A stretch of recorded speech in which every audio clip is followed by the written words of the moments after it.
Siyam kapurok sa Barangay Manipis sa Dakbayan sa Talisay ang apektado sa landslide kay dili kining pwedeng maagian sulod sa usa ka semana. Atong sayran ang dugang detalye niini sa live report ni Femari Dumabo. Fem?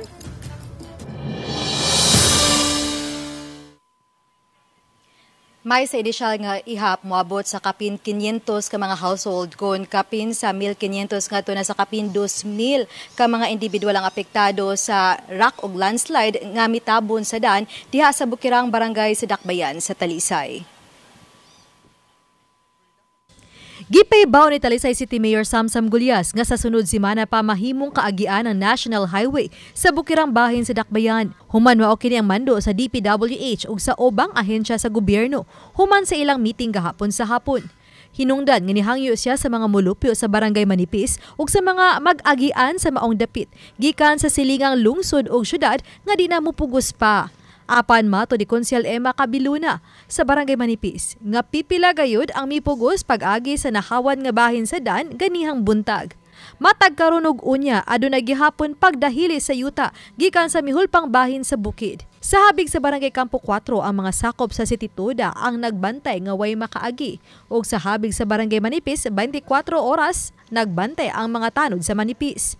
O gikan sa Campo City nang gikan sa Campo City kamo nagialihan nako kay mong gali anto diri sa barangay unya mo agi man uy di pagyan sa ana ramis ubos mo ana raman dito sa 5 na gid sa portion may ora man mutan-aw sila mo ora man mutan-aw ra sila kay mo product pa sila maura na ing ana unya makaagi gyud mo to ingon si sir nga alihin na lang nagdatong kahoy even mga bato. Ato lang nang ihangyo sa DPWH kung sila magyunahibaw sa sitwasyon cause kung pugso nila akong kadlok ka na safety lang nila.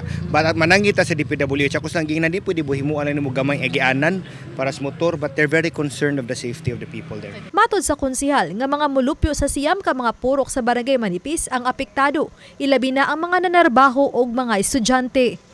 Hinungdan nga mato di Gulyas, mihangyo sila sa Talisay City DepEd Division alang sa alternative learning modality sa mga tinun-an. May bisita na ang mga kawani sa City Social, Welfare and Services sa ilang dapit aron ilista ang mga apektadong pamilya aron mahatagan og hinabang sa Dakbayan.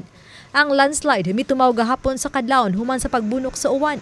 Usa-usab sa gilantawan nga nakatampo ang nasinating 5.1 magnitude nga linog ni adtong Domingo sa hapon. Ang Department of Public Works and Highways ni pahibaw nga 24 oras nga ilang hawanan ang karsada sa mga yuta ug bato nga mitabon.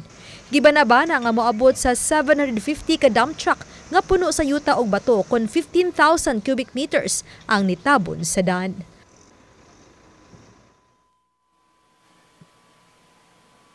May ang City Tuda ang mirekomendar sa DPWH sa pagbutang og barrier 30 ngadto sa 50 metro sa daan sa dili pa ang lugar nga retabuan kun nadahilian sa yuta aron kapungan ang mga mamugo sa pag-agi sa maong dapit.